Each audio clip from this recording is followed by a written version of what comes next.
Você, eu já preguei essa palavra uma vez no culto Hope, quando tinha culto Hope, e hoje o Senhor colocou essa palavra no meu coração para eu trazer para vocês. Eu quero ler a Bíblia com vocês ali em 2 Samuel, no capítulo 6, do versículo 2 ao 12, diz assim: Dispôs-se com todo o povo que tinha consigo, partiu para Baalá de Judá, para levarem de lá para cima a arca de Deus, sobre a qual se invoca o nome do Senhor dos Exércitos, que se assenta acima dos querubins. Puseram a arca de Deus num carro novo e a levaram da casa de Abinadab, que estava no outeiro, e Uzá e Aiô, filhos de Abinadab, guiavam o carro novo.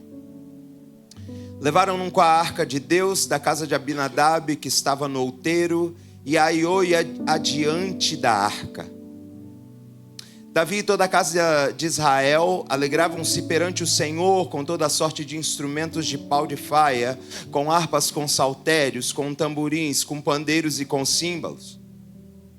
Quando chegaram à eira de Nacon, estendeu Uzá a mão à arca de Deus e a segurou, porque os bois tropeçaram. Então a ira do Senhor se acendeu contra Uzá, e Deus o feriu ali por esta irreverência, e morreu ali junto à arca de Deus. Desgostou-se Davi, porque o Senhor irrompera contra Uzá, e chamou aquele lugar Pérez Uzá, até o dia de hoje. Temeu Davi ao Senhor naquele dia e disse: Como virá a mim a arca do Senhor? Não quis Davi retirar para junto de si a arca do Senhor, para a cidade de Davi, mas a fez levar à casa de Obed-edom, o geteu. Ficou a arca do Senhor em casa de Obed-edom, o geteu, 3 meses, e o Senhor o abençoou e a toda a sua casa. Então avisaram a Davi, dizendo: O Senhor abençoou a casa de Obed-edom e tudo quanto tem, por amor da arca de Deus. Foi, pois, Davi, com alegria, fez subir a arca de Deus da casa de Obed-edom, a cidade de Davi. Pai, eis aqui a tua palavra. A tua palavra é como um martelo que despedaça penha, despedaça pedra. A tua palavra é lâmpada para os nossos pés e luz para os nossos caminhos. Uma vez que nos encontramos com a tua palavra, a nossa vida é completamente transformada e nunca mais é a mesma. A tua palavra é saúde para o nosso corpo, é vida para os nossos ossos. Nós estamos aqui, Jesus, não por uma simples reunião. Nós não estamos aqui por pessoas, nós não estamos aqui por um bom louvor ou por uma boa palavra. Nós estamos aqui porque nós amamos ao Senhor e a sua palavra. Então, Espírito Santo, Tu és aquele que nos ensina, Tu és aquele que nos direciona, Tu és aquele que nos instrui. Nessa noite queremos ser guiados, instruídos, queremos aprender do Senhor. Vem nos ensinar, vem falar conosco, vem manifestar a Tua presença. Nós queremos declarar que somos totalmente independentes. O Senhor tem liberdade aqui nessa noite. Se necessário, muda o meu vocabulário, Jesus. Não deixa que as palavras da minha boca sejam palavras, Senhor Deus, de inspiração humana, mas que sejam palavras direcionadas do céu. Senhor Deus, que eu não fale nada que venha de mim mesmo, mas que seja o Senhor falando com a Tua igreja. Nós Te reverenciamos, nós honramos a Tua presença aqui nessa noite. Nós honramos essa atmosfera, nós honramos aquilo que o Senhor está fazendo, e nós não queremos sair desse ambiente que o Senhor trouxe até nós, Pai. Te adoramos, bendizemos o Teu nome, em nome de Jesus. Aí no seu lugar ainda, feche seus olhos. Talvez você ainda não percebeu aquilo que está acontecendo, mas existe uma graça tão poderosa de Jesus aqui. Às vezes a gente busca com expectativa do lado de fora aquilo que Deus já está manifestando do lado de dentro. Mas para que a gente possa acessar aquilo que Deus já colocou dentro de nós, é necessário que a gente valorize a porção que Deus nos deu, muito mais do que a porção que Deus deu para o outro. Não é sobre o mover que está acontecendo do lado de fora, é sobre o mover que pode acontecer dentro de nós. Espírito Santo, deixa o céu descer. Deixa o céu descer. Deixa o céu descer. Deixa o céu descer. Deixa o céu descer. Dê espaço para Ele. Deixa o céu descer. Deixa o céu descer. Deixa o céu descer. Deixa o céu descer. Deixa o céu descer. Deixa o céu descer. Deixa o céu descer.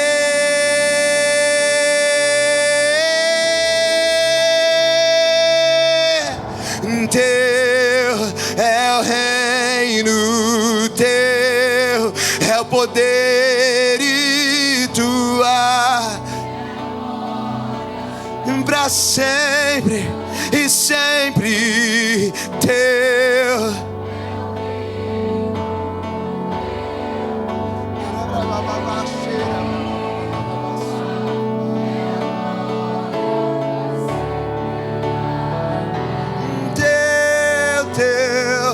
É o reino teu, é o poder,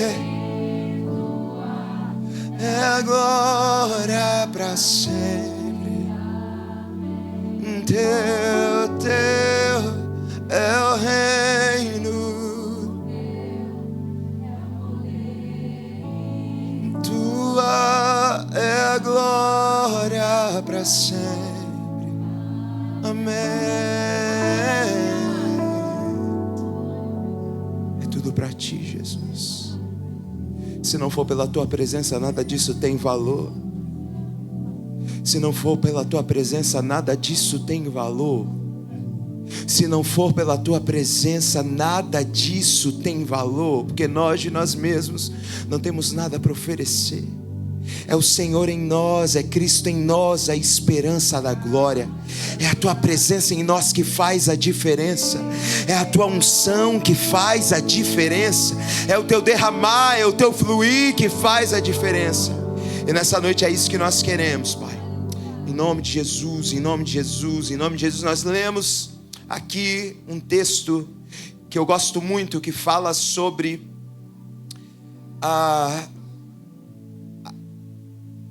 quando Davi decide trazer de volta para Jerusalém a arca de Deus, a arca da presença. A arca era um símbolo para Israel que representava a presença de Deus.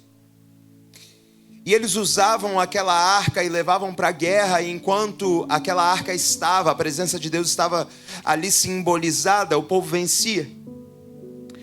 Mas o povo de Israel tinha se corrompido. Os filhos de Eli tinham se corrompido. E num certo momento a arca da presença é tirada de Israel e é levada.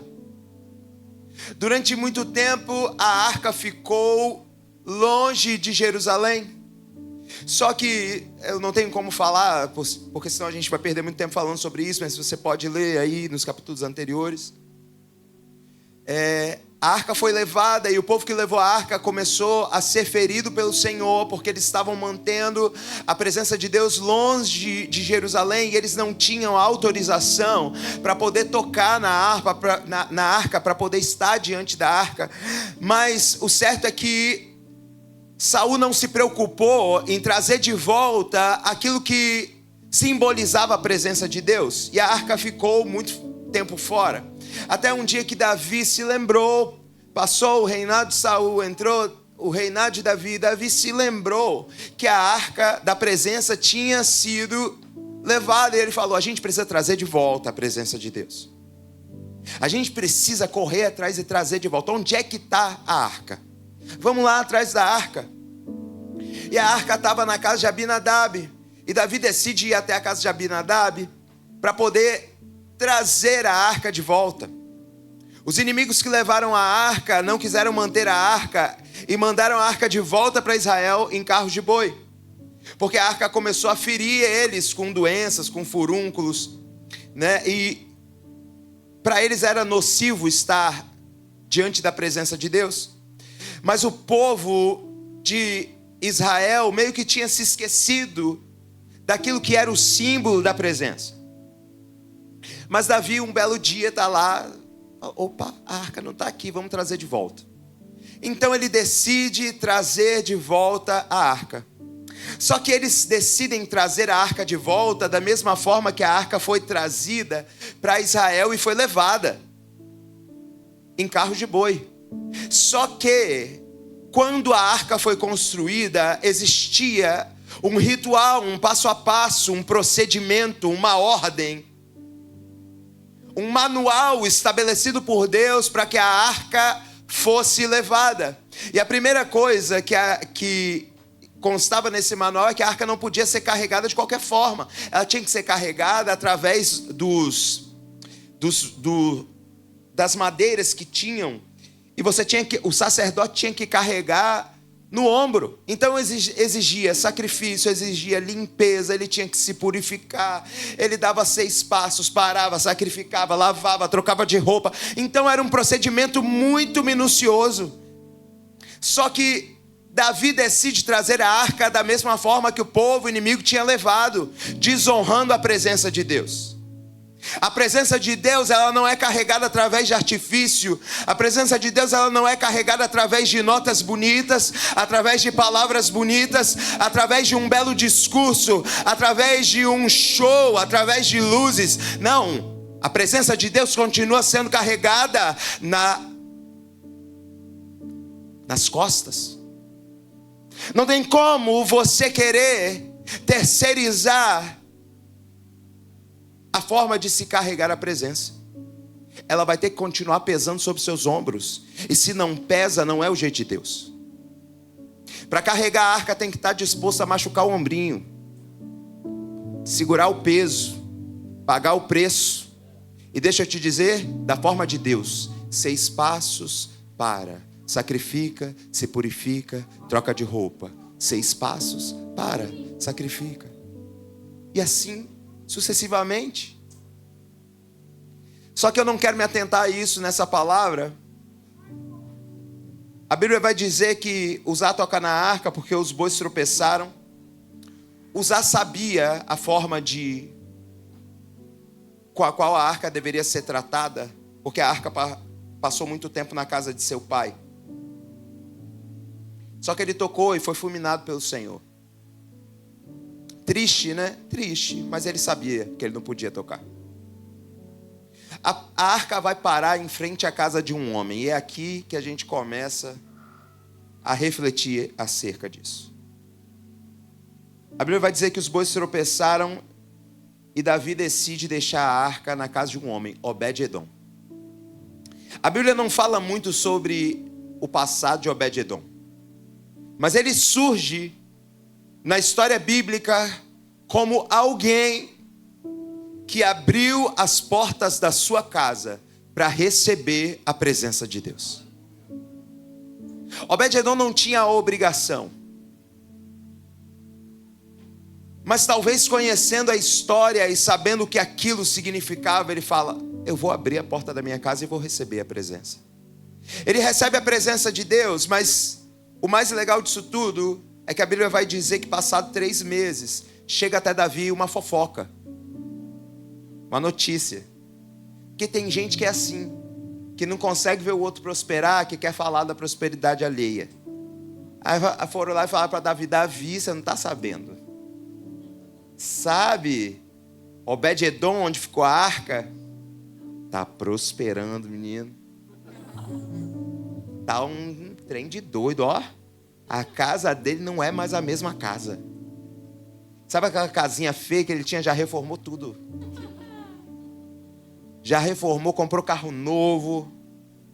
Os filhos estão bem. Estão felizes. Estão vivendo bem. A arca está prosperando, a casa de Obed-edom. Davi fala, opa, que maravilha, né? Vamos buscar então. Agora já deu tempo, né? Você está prosperando lá, o que não vai fazer aqui no palácio? Então Davi decide buscar a arca na casa de Obed-edom, mas agora da maneira certa. E se você ler o texto, você vai ver aí, continua lendo, 2 Samuel, no capítulo 6 em diante, você vai descobrir o que aconteceu. E a arca é tirada da casa de Obed-edom para ser levada de volta. Nesse meio tempo acontecem tantas coisas, né? A presença está voltando, Davi está dançando sem a roupa real. Mical está lá julgando Davi. Porque quem não sabe a alegria de ter a presença, julga. Às vezes você vê seu irmão dançando, pulando, gritando. Você fala, para quê? Não encontrou a presença ainda. Para de julgar. Quem encontrou a presença fica meio eufórico. Incontrolável. E aí quem está de fora ainda não valoriza, julga. Mas isso é história para uma outra pregação. Mas eu quero chamar a atenção de você para algo. Porque aquele homem que até então era um completo desconhecido, ele recebe a presença de Deus. E a presença de Deus, ela é buscada novamente por Davi para sair dali. Aquele homem, ele tinha prosperado de tal forma que talvez Obed-edom tivesse chegado no ápice da riqueza, da felicidade, da prosperidade. Imagina 3 meses a sua vida mudar completamente. Completamente. Às vezes 3 meses é tempo para a nossa vida mudar para ruim, né? Mas Obed-edom tinha vivido algo sobrenatural. 3 meses ele não era mais o mesmo. Quem passava em frente à casa de Obed-edom ficava admirado. Obed-edom começou a sair em todos os sites de fofoca. Case de sucesso. Obed-edom, o homem mais próspero do reino. Começou a chamar a atenção. Obed-edom passou a ter tudo o que ele poderia querer. Mas se a gente continua lendo a Bíblia, a gente vai começar a perceber que para Obed-edom, a experiência de ter a presença dentro da sua casa foi mais importante do que tudo aquilo que ele tinha construído ou conseguido por causa da presença. Às vezes nós nos acostumamos tanto com o que a presença pode fazer por nós, que nós valorizamos aquilo que a presença nos dá e deixamos de valorizar de fato a presença de Deus na nossa vida. Nós começamos a olhar para as coisas que Deus nos deu e é tudo tão maravilhoso. Você olha para a sua casa, para a sua televisão, para a sua família. Você olha para o seu trabalho, você está tão feliz. Você olha para a sua igreja, você está tão feliz. Nossa, isso é tão maravilhoso. E você valoriza tanto isso, e não é que não deva valorizar. Você deve ser grato a tudo aquilo que Deus te deu. Só que às vezes a gente está tão envolvido com o que Deus nos deu, que nós acabamos nos afastando do Deus que nos deu. E se a gente continuar a leitura bíblica, Obed-edom tinha se acostumado a estar diante da presença. Aquele homem que recebeu tudo, tomou uma decisão com a sua família. Eu não quero mais ficar aqui. Estão levando a arca e eu não posso mais ficar longe da presença. Não posso. Mas o que foi construído não é importante.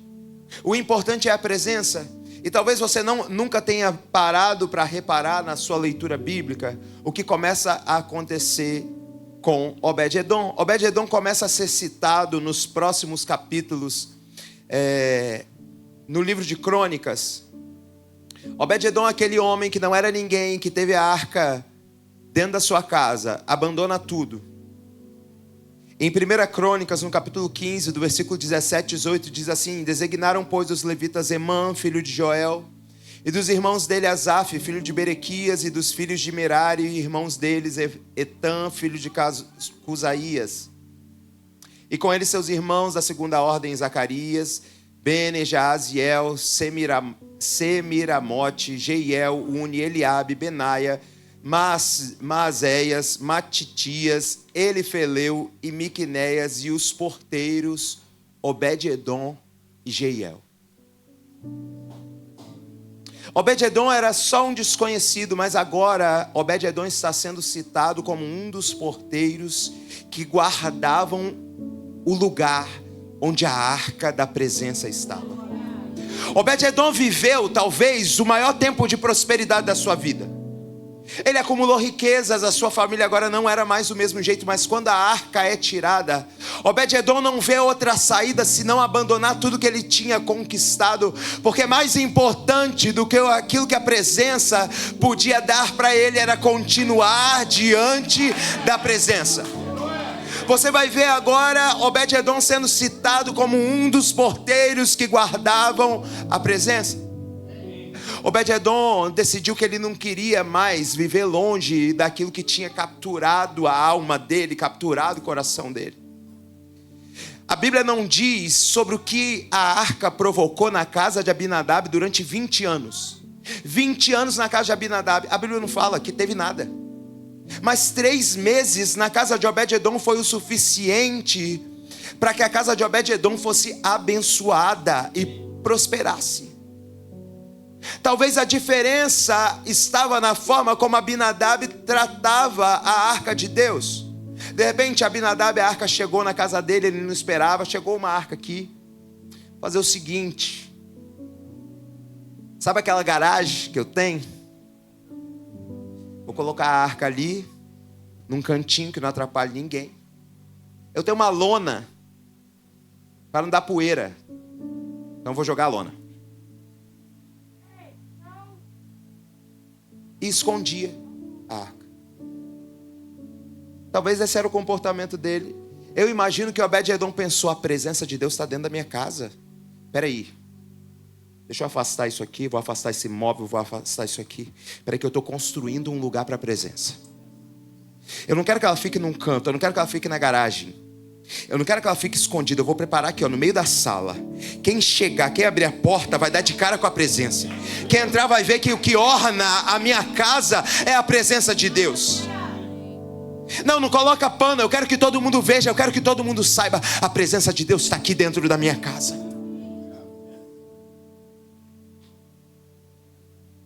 E a casa de Obed-edom prosperou. Obed-edom abandonou tudo. E ele agora é porteiro.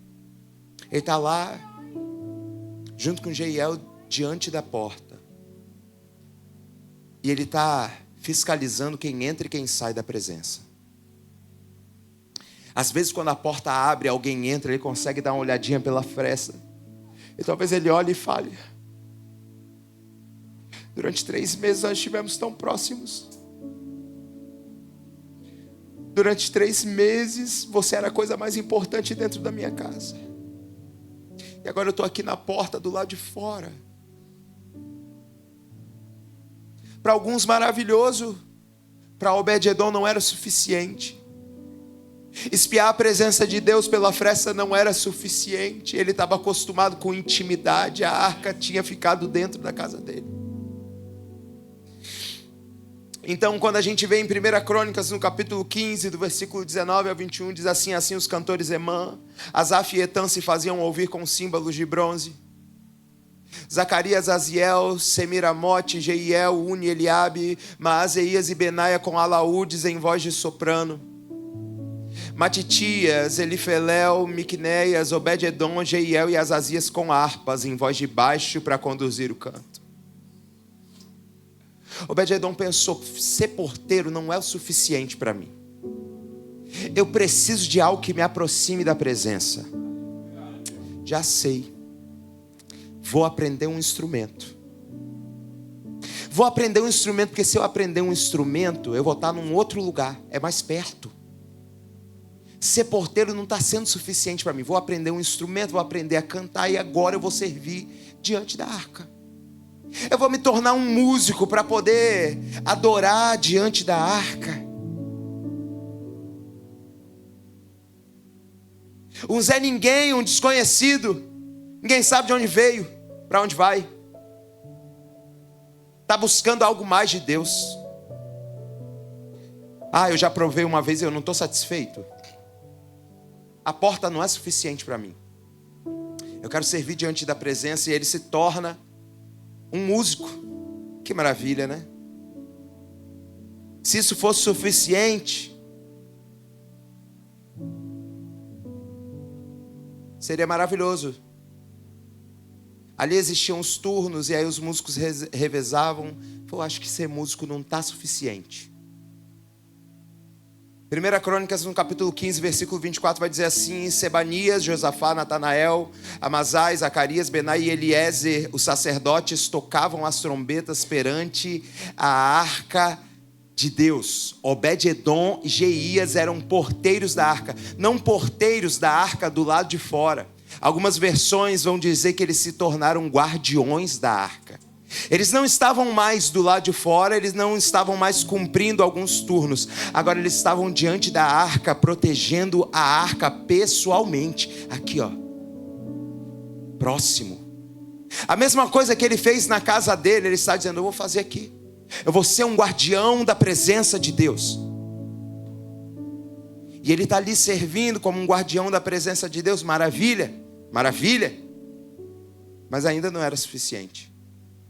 1 Crônicas, no capítulo 16, o versículo 4 e 5, vai dizer assim: designou dentre os levitas os que haviam de ministrar diante da arca do Senhor e celebrar e louvar e exaltar o Senhor, Deus de Israel, a saber, Asaf, o chefe, Zacarias, o segundo, e depois Jeiel, Semiramote, Jeiel, Matitias, Eliabe, Benaia, Obed-edom e Jeiel com alaúdes e harpas. E Asaf fazia ressoar os símbolos.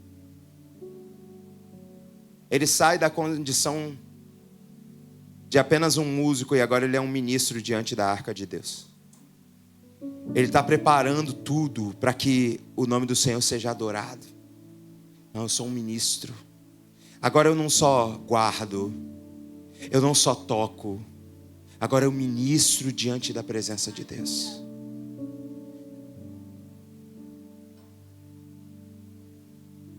Obed-edom decide que agora ele vai ser aquele que vai fazer com que as pessoas entendam o que é a presença e sejam levadas até a presença.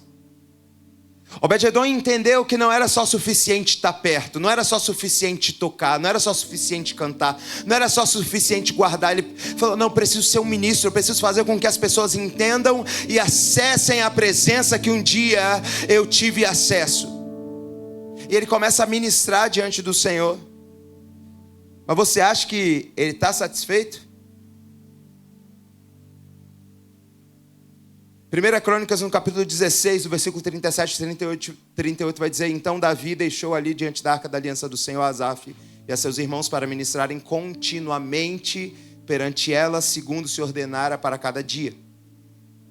Também deixou Obed-edom com seus irmãos em número de 68, e Obed-edom, filho de Gedutum, e a Oza, para serem porteiros. Obed-edom não se tornou só um ministro, Obed-edom começou a ser um líder.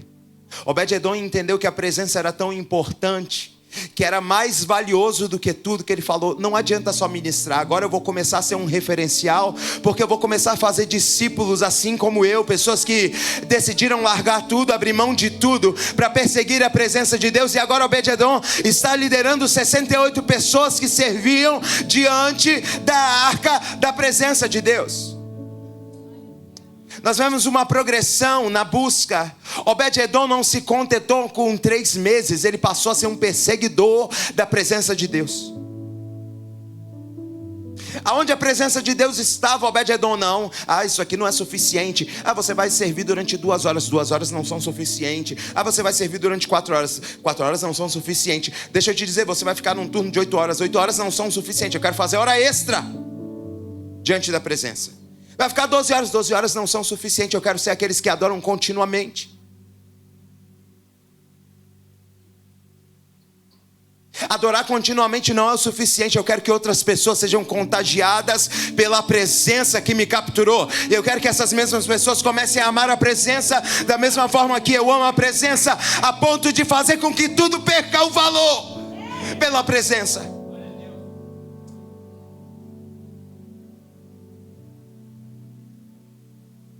Quando a gente chega no livro de 2 Crônicas, A Bíblia vai revelar lá no capítulo 25, versículo 24, que Obed-edom se tornou o guardião dos tesouros. Tomou todo o ouro e a prata e todos os utensílios que se acharam na casa de Deus com Obed-edom e os tesouros da casa do rei, como também reféns, e voltou para Samaria. Está falando sobre um outro contexto, mas eu quero te dizer, todos os utensílios que se acharam na casa de Deus com Obed-edom. Obed-edom não estava satisfeito só de liderar. Obed-edom, ele tinha sido capturado de uma forma tão grande pelo Espírito Santo, pela presença de Deus, que ele falou: eu preciso me tornar alguém que vai facilitar a existência, a estrutura do lugar no qual a presença de Deus está guardada, e eu vou ser aquele que administra para que outras pessoas possam ter o mesmo acesso que um dia eu tive. Eu olho para essa história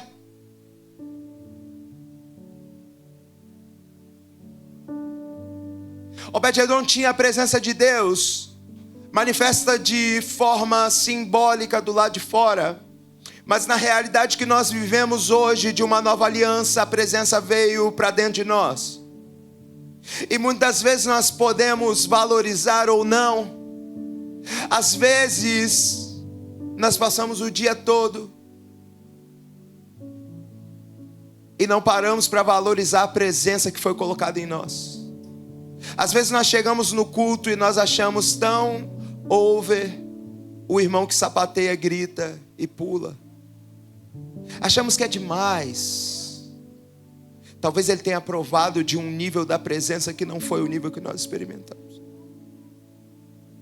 Mas o que me chama mais atenção é que Obed-edom, ele poderia ter ficado satisfeito com a bênção de Deus e ter falado: nossa, eu estou tão próspero. Ai, Deus, obrigado. O Senhor me prosperou, agora eu posso curtir com a minha família.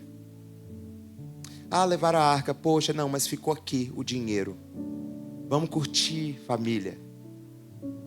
Ah, tem culto domingo. Ah, não, marquei uma viagem com a minha família. Tem culto na quarta-feira. Ah, não, eu tenho um jantar. Deus me prosperou e agora eu estou experimentando vários restaurantes por Sarasota.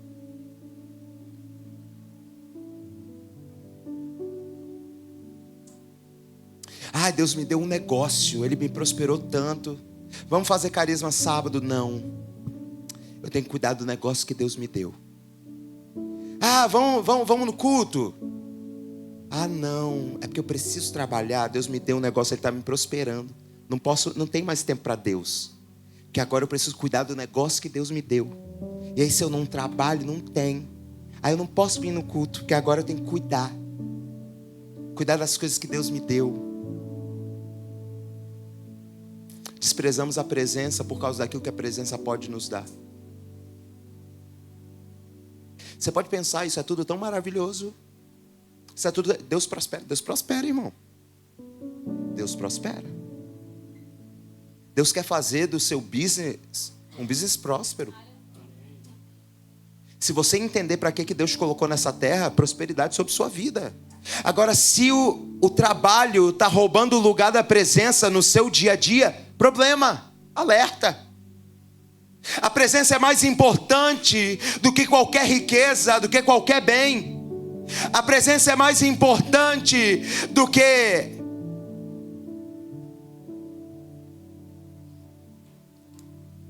aquilo que você acha que está proporcionando para a sua família. Porque aí você tira a sua família da igreja. E daqui a pouco você está: pastor Adri, vem orar comigo, porque meu filho está terrível. Seu filho está terrível porque ele não quer mais ir na igreja. E o exemplo que você deu quando disse a igreja é menos importante do que a gente ir para a praia? A igreja é menos importante do que a gente ir para o shopping. A igreja é menos importante do que o outlet, né? O outlet fecha cedo no domingo. Aí você tem que aproveitar.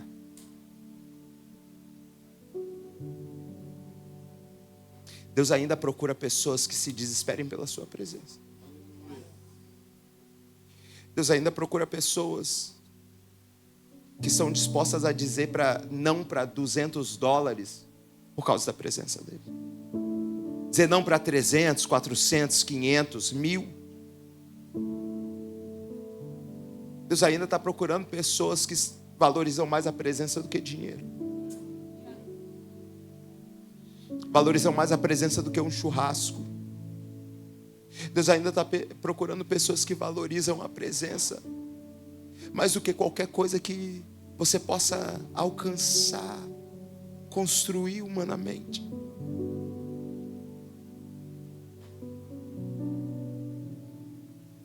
Sabe, eu não sou um exemplo de alguém que está buscando desesperadamente a presença.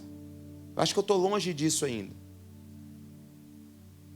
Mas um dia Deus me fez um convite para entrar num completo desconhecido,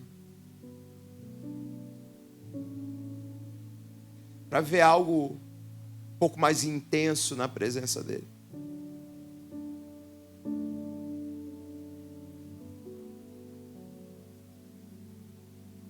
E eu posso te dizer com todas as letras que não existe lugar melhor do que a presença de Deus. Eu tinha uma vida muito confortável. Eu acordava, abria a minha janela e eu olhava para o mar.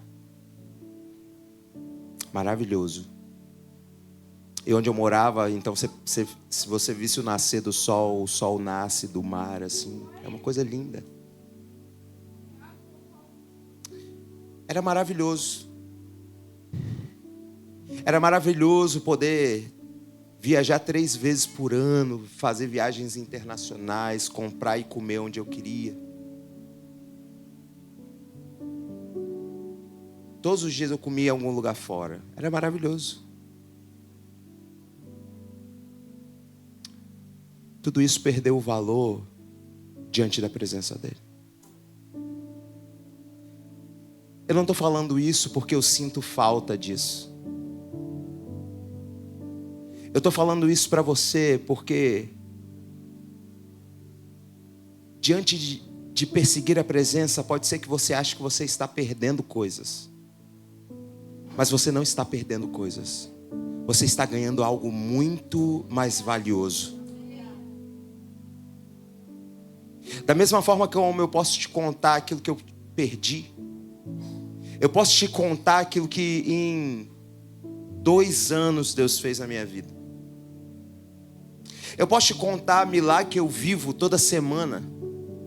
Eu posso te contar de um Deus que prospera e faz transbordar onde parece que não existe nada.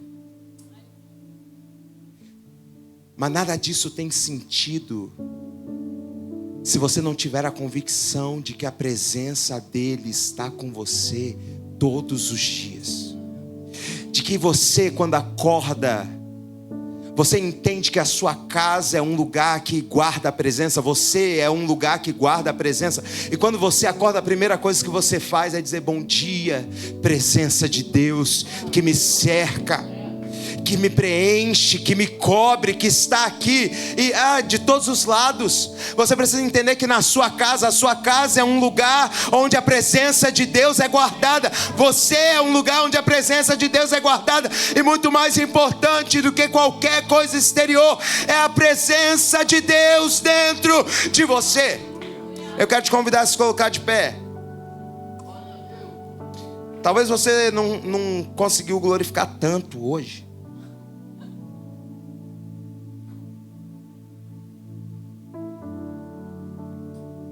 Mas existe um convite do Senhor, sabe? Na casa de Abinadab, durante 20 anos, a presença estava lá. Deixa eu te dizer, a presença estava lá. A presença era simbolizada de forma física. A presença estava dentro da casa de Abinadab. Mas ela não fez nada. Você pode vir na igreja.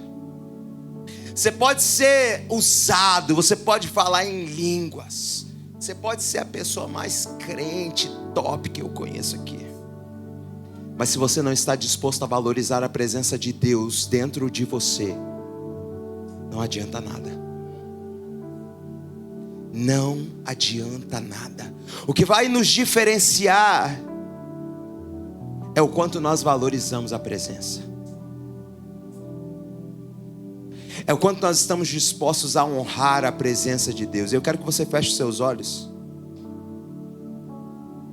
e que você comece a honrar a presença de Deus dentro de você.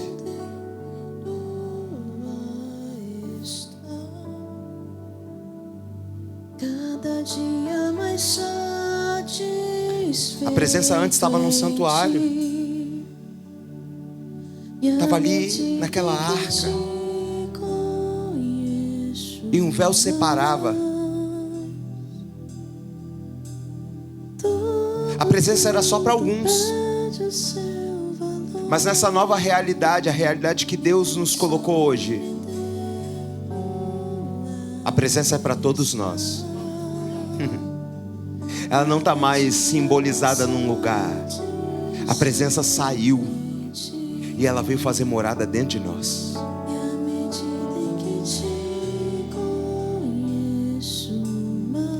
Comece a agradecer ao Senhor pela presença dEle na sua vida, pelo Espírito dEle dentro de você.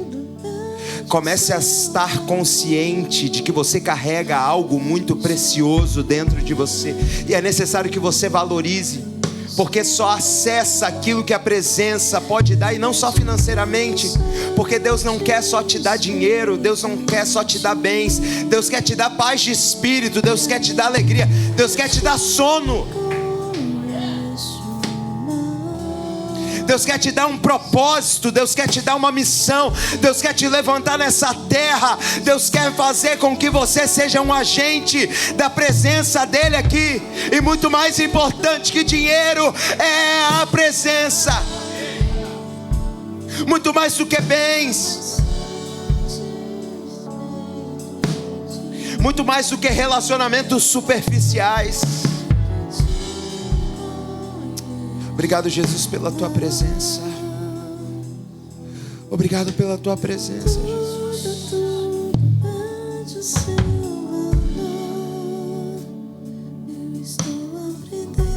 Talvez algumas pessoas aqui perderam tantas coisas por causa de uma escolha. Talvez alguns ainda não entenderam, mas querem perseguir a tua presença, Jesus.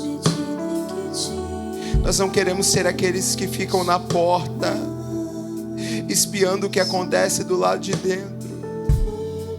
Nós queremos entrar, nós queremos estar diante da tua presença e valorizar esse lugar de fluir e mover do teu Espírito. Nós queremos ser aqueles que não vão deixar com que o fogo se apague, mas vão trocar o pavio, trocar a lenha, trocar o azeite, para que a chama do Senhor não se apague em momento algum, mas continue brilhando sobre nós, entre nós, sobre essa terra, sobre esse povo, Espírito Santo.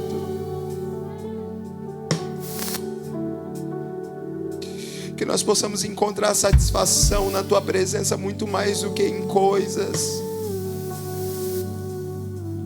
muito mais do que prazeres momentâneos, que seja a tua presença algo que nós valorizamos e que queremos, Jesus.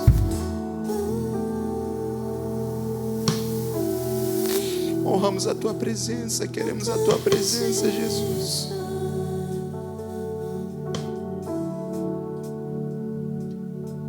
Estou aprendendo a estar cada dia mais satisfeito em ti, e à medida em que te conheço, esse é o nosso desejo, Jesus, te conhecer, Jesus. Tudo perde seu valor. Nós queremos te conhecer, Jesus. Queremos te conhecer, Jesus. Cada dia mais satisfeito em ti, e à medida em que te conheço mais, tudo perde o seu valor. Queria que você colocasse a mão sobre o seu coração. Nós vamos fazer uma oração, gostaria que você repetisse. Diga comigo: Senhor Jesus, nessa noite eu te entrego a minha vida. Eu não consigo viver longe da sua presença.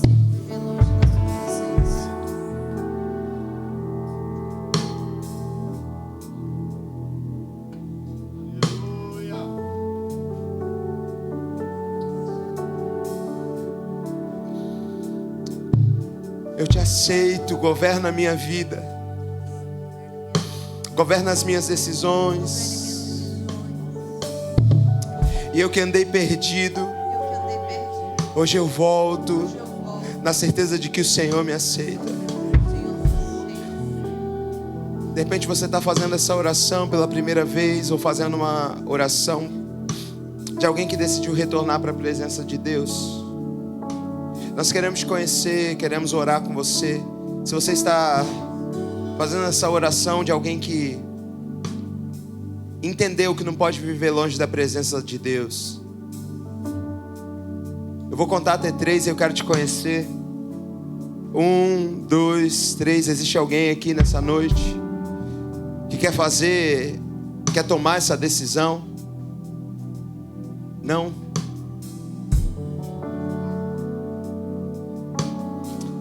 Eu quero fazer uma segunda oração e convidar aqui você que quer tomar uma atitude radical e quer ser um perseguidor da presença de Deus. Você não está contente com o que você tem, você quer mais. Eu quero te convidar a vir aqui na frente. Nós vamos orar juntos. Eu sou o primeiro a estar aqui. Eu sou o primeiro a dizer: Jesus, eu preciso de mais. Eu não estou satisfeito com aquilo que eu tenho vivido, mas eu quero uma porção maior.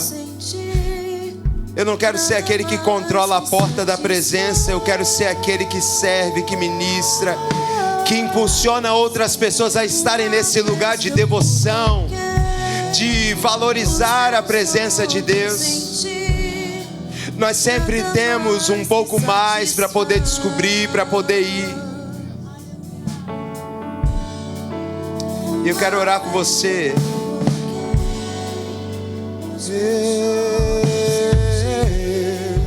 Nada mais me satisfaz.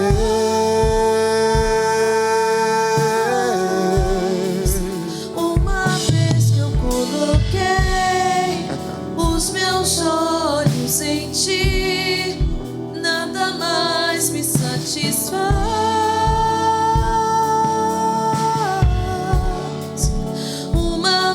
Que eu coloquei os meus olhos em ti, nada mais me satisfaz.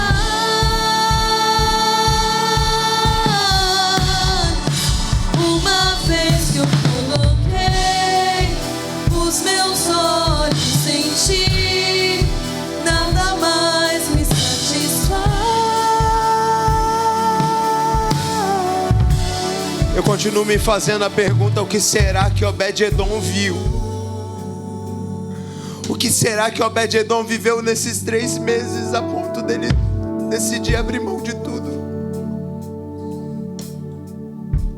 Nós levamos tanto tempo para tomar uma decisão. Obed-Edom viveu algo extraordinário em 3 meses que fez a vida dele ser completamente transformada. O que é que ele viu? Nós estamos aqui nessa noite diante do teu altar, Jesus, porque nós queremos saber o que moveu Obed-Edom a esse lugar. Nós queremos ter esse mesmo nível de experiência. Nós queremos acessar esse mesmo nível de revelação, capaz de transformar completamente a vida de um homem. E nós sabemos que o Senhor não faz acepção de pessoas, mas o Senhor é um Deus justo e fiel. Então nessa hora, Pai, eu quero te pedir sobre a minha vida, sobre a vida dos meus irmãos, Pai, mais da tua presença, mais da revelação de quem o Senhor é, mais do conhecimento do Cristo, mais do conhecimento do Espírito Santo, mais da revelação de um Pai amoroso que cuida dos seus filhos. A que eles possam viver um novo nível de acesso. uma dose ainda maior. Nós sabemos que quando estamos diante da tua presença, a tua luz brilha em nós, revelando quem nós somos, e nós só podemos saber quem somos quando olhamos para ti. Que a revelação do propósito dos seus filhos, Senhor Deus, venha sobre eles, porque hoje eles estão olhando e buscando mais do Senhor. Eles valorizam a tua presença e eles querem mais, Pai. E eu quero declarar sobre a vida deles ainda mais da tua presença, ainda mais do teu mover, ainda mais do teu Espírito. Senhor, começa a direcioná-los de forma louca, Pai, de uma forma que eles nunca viveram. Que cada passo que eles derem sejam passos direcionados pelo Espírito Santo, para que eles possam acessar as coisas sobrenaturais que já estão guardadas do Senhor para os seus filhos. A que eles possam viver experiências sobrenaturais, milagres. Que eles possam, Senhor Deus, receber dos seus dons, dons espirituais, dons espirituais, dons espirituais, dons ministeriais. Ativa, Senhor. Move-os para esse tempo, Pai, em nome de Jesus, em nome de Jesus, em nome de Jesus. Pode se levantar, pode voltar para o seu lugar. Nós te agradecemos, Jesus, pela tua presença, pela tua graça, pelo teu mover aqui nessa noite. Muito obrigado mais uma vez, Pai. É o que eu te peço em nome de Jesus. Coloca a sua mão em forma de receber. Eu quero declarar que o grande amor de Deus, a graça do nosso Senhor e Salvador Jesus Cristo e as doces consolações do Espírito Santo sejam com todos aqueles que amam e aguardam a volta de Jesus. Diga amém. Glória a Deus. Domingo nós temos aqui nossos 3 cultos de celebração. Amanhã tem carisma, sexta tem carisma, sábado tem carisma. E no sábado, a partir das 9 da noite, nós vamos estar aqui em 12 horas de oração. Meu querido, a última vez foi algo sobrenatural. Então, vem que nem que seja 1 hora, 2 horas, 30 minutos. Vem aqui para poder orar, para poder receber, para poder buscar o Senhor em nome de Jesus. Deus te abençoe.